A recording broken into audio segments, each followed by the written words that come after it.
I am Dungeon Thrasher Lenny Blade, and this is the Dungeons and Thrashers show. In fact, this is episode 1 of Adventures in Middle-earth, where we will take a look at the player's guide.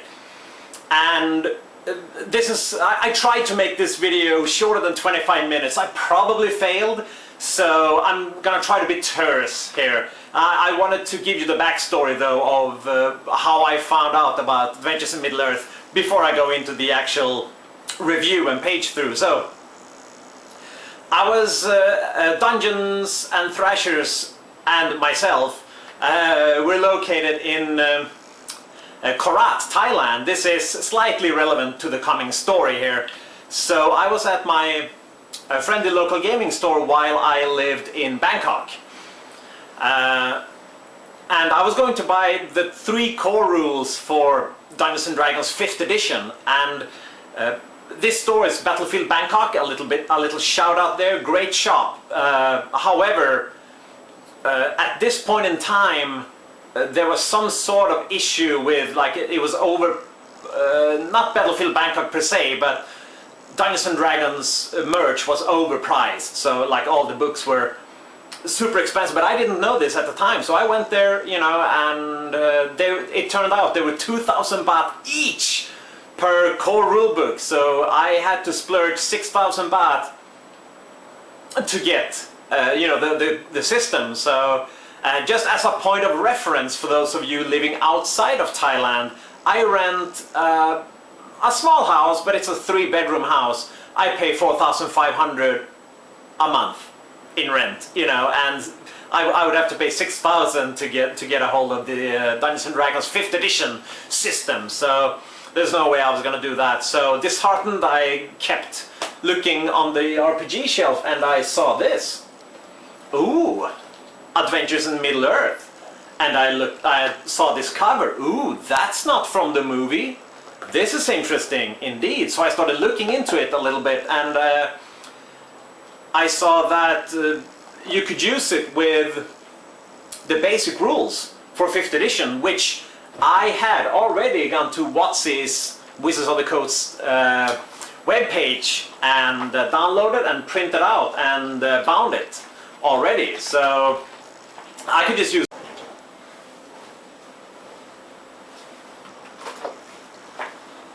What do you know? I ran out of battery, but I believe my point was that I could use this one with this, and so yeah, a lot cheaper, and I've been playing it for years ever since, and it's awesome. Anyways, let's get into my review slash overview slash thumb through whatever of the player's guide for Adventures in Middle-earth.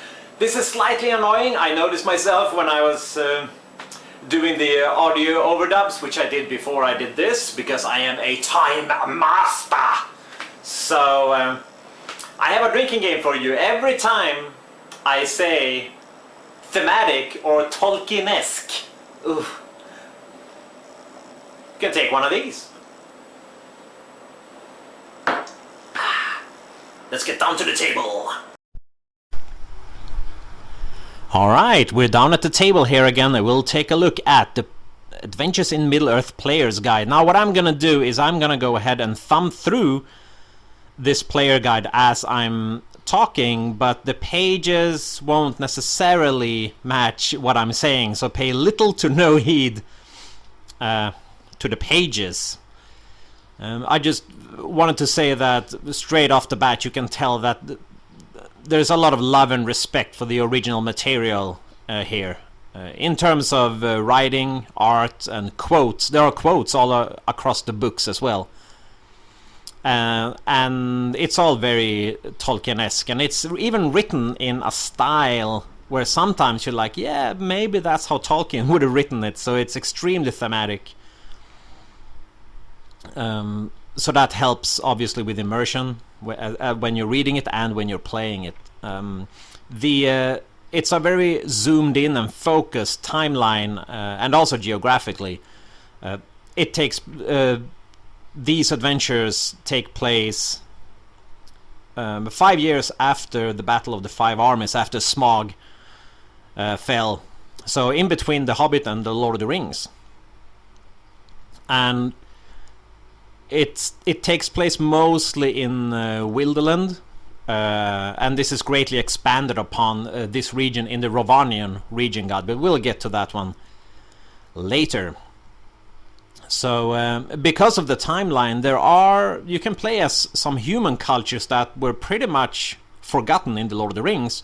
They did exist, but they were talked about only peripherally. So like, for example, the Woodmen and the Bjornings, they were battling it out in Mirkwood against orcs and goblins and giant spiders and and things like that. But they were rarely mentioned, if at all, in the trilogy, in the Lord of the Rings trilogy. So but here you can actually play as both Woodmen and the Bjornings.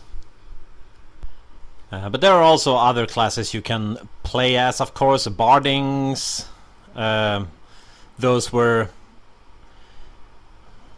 the subjects of King Bard, now living in Dale. Dwarves of the Lonely Mountain, Elves of Mirkwood, and also Hobbits of the Shire, and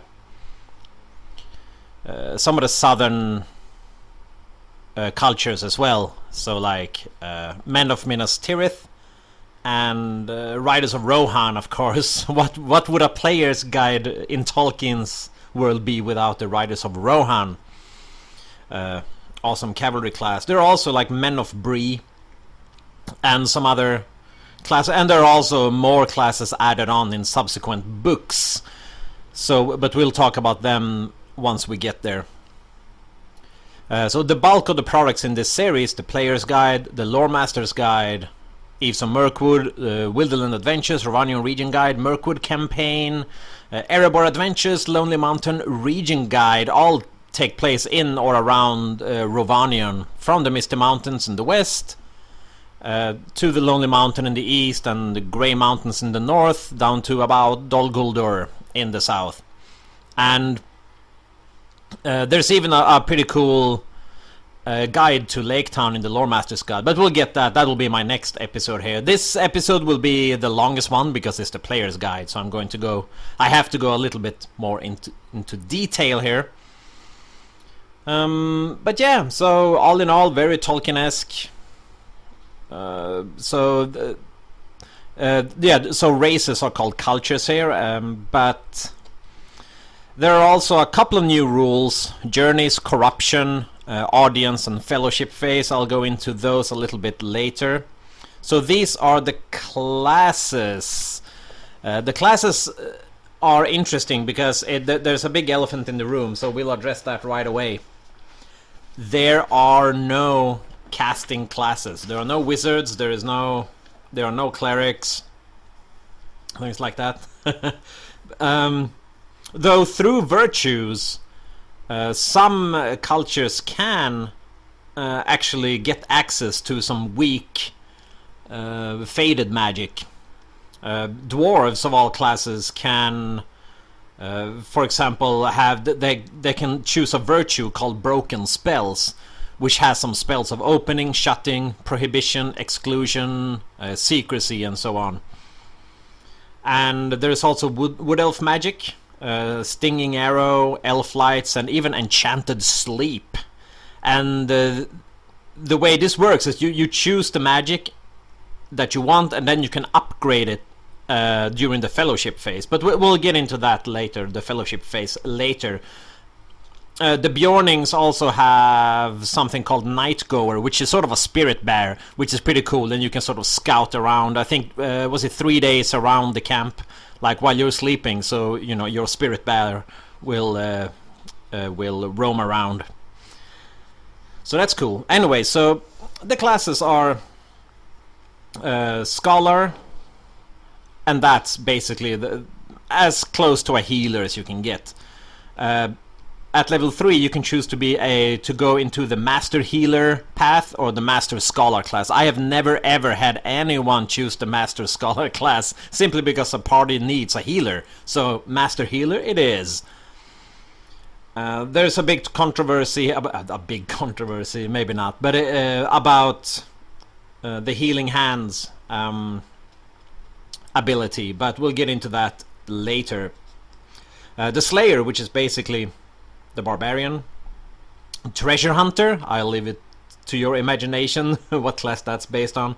Wanderer, which could be like a Ranger, and then Warden, and we also have a Warrior. And they all have different paths. Some of the abilities are very reminiscent of D&D 5th edition, just like renamed to make them more Tolkienesque and so on. But it's all good. So instead of feats, there is something called virtue, and these are very Tolkienesque. Any player hero can choose to gain a virtue instead of improving their ability scores at 4th, 8th, 12th, 16th and 19th level. There's something called open virtues, which is obviously a virtue that anyone can pick. And then there are cultural virtues, which are specific to one particular culture. So for example, dwarves of the Lonely Mountain can choose the Ravens of the Mountain. So they will have basically a raven companion that can bring tidings, they can carry messages, investigate even, scout ahead, they can carry small amounts of food or a small item. This is a very powerful very powerful companion, because you can use them, you know, for scouting, which is awesome while you're journeying as well. You can't assign a role to it, but if that one is a part of your scout, that would bring a lot of advantages as well. So all are extremely thematic. Some are just renamed 5th edition feats. And then we've got backgrounds, and backgrounds are obviously based on characters. You know, so you get a hope and a despair as well as a specialty, which is like a small little ability, but it's all very thematic, as you probably have imagined by now. So the backgrounds, you can tell that they're based on the characters. So you've got like a loyal servant, obviously Sam, fallen scion, maybe Thorin Oakenshield, I don't know, doomed to die, maybe King Theoden or Boromir, right? Hunted by the Shadow, could be anyone, but Frodo maybe. Lure of the Road would be like the late Bilbo when he wanted to, you know, get on adventures again. And Reluctant Adventure would be early Bilbo. He didn't want to go, right? And so many more. There's actually a background called the Magician, but it's not. It has nothing to do with arcane magic or anything like that. It's more like a trickster, more like when we say magician in modern times. That's pretty much what that is. Sleight of hand and so on. Equipment. There is a new shield called Great Shield, which adds a +4 to AC, which could be overpowering. I'll get to that in a minute. There's a new weapon as well called Mattock, which is a two-handed sort of mining tool repurposed as a weapon. It does 2d6 damage, so that's pretty cool. Other equipment is like, there's something called dwarf forged weapons, and it's not just any dwarf, any armor or weapon that's forged by a dwarf. It has to be like of a certain make.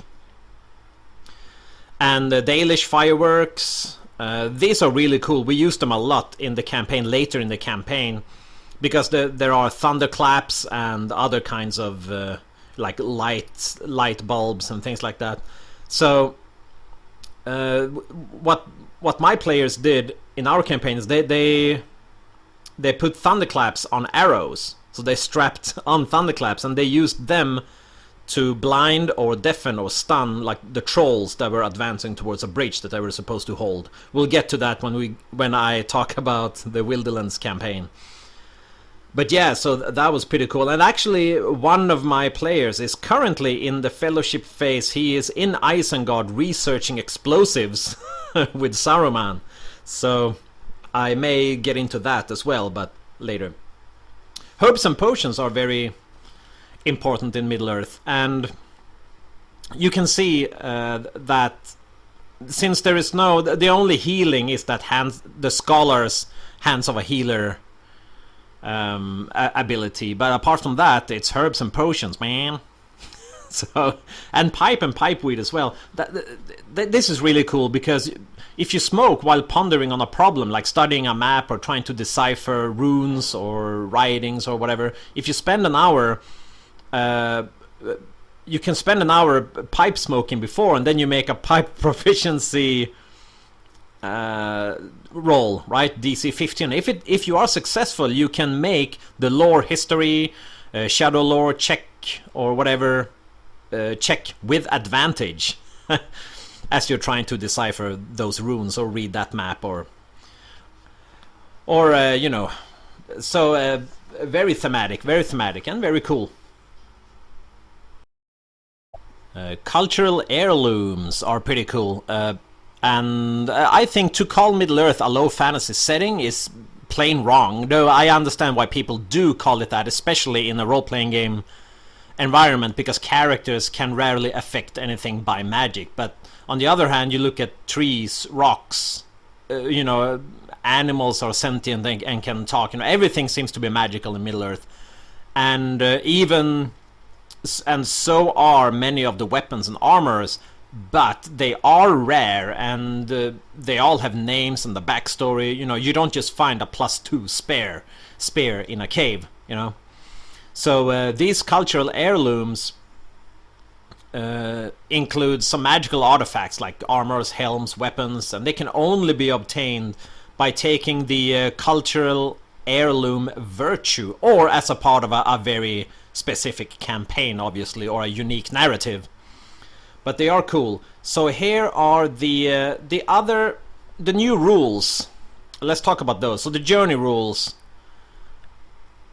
are basically, you have to assign, you have a map and you choose the party choose which way to go, and then the lore master, as the DM is called, the lore master looks at his map, which is a DM's map, and he decides how many journey events and, you know, what hazards and what have you, rolling on tables and such. But you have to assign roles. So when you're traveling, you have to have a guide, a scout, a hunter, and a lookout. You can do 2 things, but you'll get disadvantage on them. Unless you have a wanderer as a guide, he can also fill another vacant task as well. There are some other specifics in there, and yeah, and then you just you roll on an embarkation table when you set out, and then you have an event table, and then you have an arrival table. And these can be good or bad, obviously. Very thematic and a good way to because in Middle-earth, if you read Tolkien's writings, there's a lot about the journey, about exhaustion and, you know, despair and hope and the fellowship and things like that. Speaking of fellowship, the fellowship phase is basically the downtime in between adventures, and they have been put into rules here, so you can actually choose what you want to do. So basically all of you can go into the nearest sanctuary, as they're called, where you can take long rests and such, because you're not allowed to take long rests during journeys or even adventures normally. So so basically it's a non-adventuring season.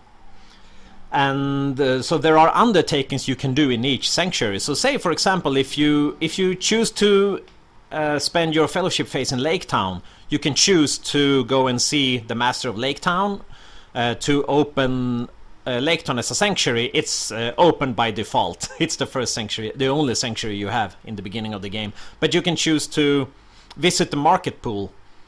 You can choose to go and collect herbs. You know, there are so many things you can do. And then in Lothlorien, which is not here, but when you go there, you can choose to heal corruption and shadow and things like that. So it's all very thematic. as everything else in this game. So the next new set of rules is the shadow, which is you can accumulate shadow points, and you can become corrupted by the shadow, and this is very very thematic, of course. And so you can accumulate shadow points by doing misdeeds. Remember, there's no alignment in Adventures in Middle-earth, so you're all supposed to be good, sort of a good fellowship doing good deeds. If you do a misdeed, if you visit or even travel through a blighted place, you can accumulate shadow points. And the same thing if you're going through anguish, like if you see someone die, or if you see a burned village with like villagers all killed or something like that, you can get shadow points from that as well. Also, tainted treasure. Yes, so if you pick up treasure, you need to be careful because it could be tainted, and you can gain shadow points from that as well. And when your shadow points, the amount of shadow points exceeds your wisdom, then you become miserable. And when you're miserable, you have disadvantage on attacks, and you auto-fail all charisma rolls. And if you roll equal or less than the difference between the shadow points and the wisdom, while making any check, really, then you have a bout of madness. And what that is, it depends on what your shadow weakness is, and what what kind of character you are. And so you have to look at that table, and then what happens after that has happened a couple of times. Once you have so many shadow points that you can't control, you basically become a non-player character, an NPC, because you either go mad, you commit suicide, or you turn to evil. And so you have to relinquish your character to the lore master. So you do wanna... you can also get permanent shadow points, which you cannot heal. And that happens every time you have a bout of madness. You can heal shadow points during the fellowship phase. Something that's called heal shadow, I think, or heal corruption. Heal corruption. So it's not impossible to heal. There's also... a new rule called audience. So when you meet powerful NPCs, or like a bandit leader, or the master of Lake Town, King Bard, Bjorn, for example, or even just the leader of an orc band, you can try to talk to them, have an audience. You can see how well that works. And you have to look at, there's this cool list about starting attitudes towards different cultures. So you can take a look at the list, and you see, okay, so men of the lake versus what do they think about hobbits of the Shire, for example. And then you go from there, and then you make the rolls. This is where one of the new skills called tradition comes in, because there are a couple of new skills here. They've gotten a lot of, or some hate, these new skills. I like them. So tradition, that's the audience, is basically when you use the skill tradition. There is another new skill called riddle, which I use a lot. I think it's really cool. Could you use insight instead of riddle? Yeah, probably. Could you use history instead of tradition? I guess. There's also lore and shadow lore. Couldn't you use history instead? Yeah, I mean, you could, but if you would like to streamline the story and just sort of fast forward into combat all the time, yeah, that's what you can do. But this is a very narrative setting, and it's supposed to be very, evocative and immersive. So I think these skills fit the system, and I don't mind them at all. I actually like them. So yeah, basically, all in all, it's a good system. So, all in all, a very good system. However, it's slightly unbalanced, and I'm just gonna give one example of this. If you play as a barding and a warrior, a barding is prosperous, so you get a lot of money, so with a little bit of help, maybe a little bit of help from your fellow adventurers, you'll be able to get one of those great shields with a +4 to your AC.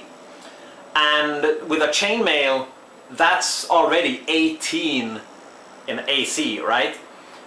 Here's the thing though, you, as a warrior, you also get to choose a fighting style. If you choose the defensive fighting style, you get a +1 to your AC when you wield a broadsword and a longsword, or a longsword, I think. So you can use that with your shield. So now you're up to 19. And as a barding, you also get to choose a cultural virtue at the beginning of the game.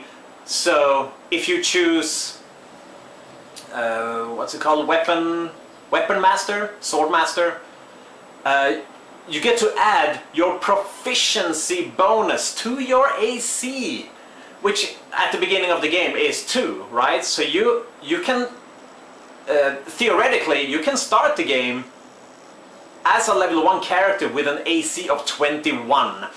So, and this is just one example, so there are a couple of these sort of balancing issues, but all in all, it's a great system. So anyways, I've been rattling on for far too long, so see you next time in Adventures in Middle-earth.